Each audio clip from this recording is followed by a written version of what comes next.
అంటే నాన్నగారు కన్నడ రాజ్కుమార్ గారు కంఠీర రాజ్కుమార్ గారు నటిస్తుంటే పౌరాణికాలు నటిస్తుంటే మరి నటిస్తుంటే పౌరాణికాలు ప్రాణం పోసుకునే జానపదాలు జావలీలు పాడాయి. అలాగే సాంఘికాలు సాహస పరగమనాలు అయ్యాయి. పద్యం నాటు కట్టింది, పద్యం పదునెక్కింది, పాట నాటు కట్టింది.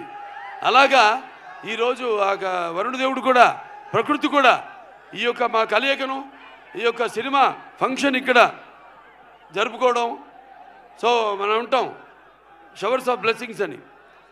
సో అలా ప్రకృతి కూడా ఈనాడు ఇంత పులకరించి మనందరితో సహకరించినందుకు పోలీస్ శాఖ వారికి ముఖ్యంగా నా ధన్యవాదాలు తెలియజేసుకుంటున్నాను. ఏది ఒక్కటి కూడా ఎంత జనం వచ్చినా ఏది ఒక్కటి కూడా ఇబ్బంది మీకు కానీ మాకు కానీ ఎవరికి కలగనుకుండా ఎంతో అద్భుతంగా ఈ కార్యక్రమాన్ని ఇంత విజయవంతం చేసినందుకు పోలీస్ శాఖ వారికి నేను అంటాను. అంటే నేను కేవలం ఒక నటుడినే కాదు, మీకు తెలుసు హిందూపురం 3వసారి ఎమ్మెల్యేగా గెలిచాను. నా హిందూపురం ప్రజలకి నేను ఎప్పుడూ రుణపడి ఉంటాను. అలాగే Basavataraka Indo American cancer hospital research ఇన్స్టిట్యూట్కి 15 సంవత్సరాలుగా చైర్మన్గా ఉంటూ మరి అందరూ కూడా ఎంతో ఖర్చుతో కూడిన వైద్యానికి అతి తక్కువ వైద్యాన్ని అతి తక్కువ ధరలకు వాళ్ళకి చికిత్స అందించడం అయితేనేమి, ఇలా ఎన్నెన్నో కార్యక్రమాలు చేపడుతున్నందుకు మరి ఆ భగవంతుడికి నా కృతజ్ఞతలు తెలియజేసుకుంటూ మన అఖండ సినిమా విడుదల కాబోతుంది. అఖండ ఇది కేవలం ఒక తెలుగు సినిమా కాదు, ఒక కన్నడ సినిమా కాదు, ఇది పాన్ ఇండియా సినిమా.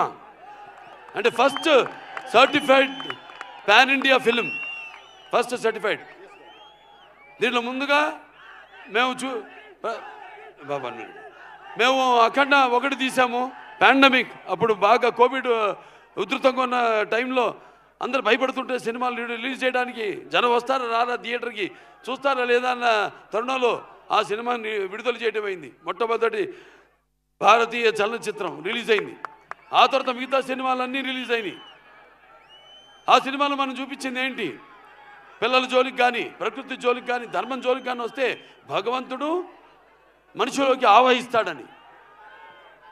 ఈ సినిమాలో మీరు రేపు చూడబోతున్నారు ఏంటంటే ముఖ్యంగా సనాతన హైందవ ధర్మం, యువతరానికి ప్రతినిధులు, నవతరానికి నాయకులు, భావితరానికి భారతదేశం మహాశక్తి అయిన యువత మీరందరూ కూడా పెడదారిలో కాకుండా మంచి దారిలో నడవడానికి నా ప్రతి సినిమాలో ఏదో ఒక సందేశం ఉంటుంది.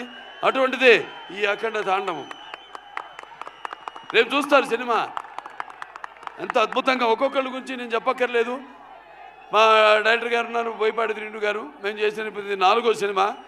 మొదటి సింహ, దాని తర్వాత లెజెండ్, దాని తర్వాత అఖండ 1, ఇప్పుడు అఖండ తాండవం.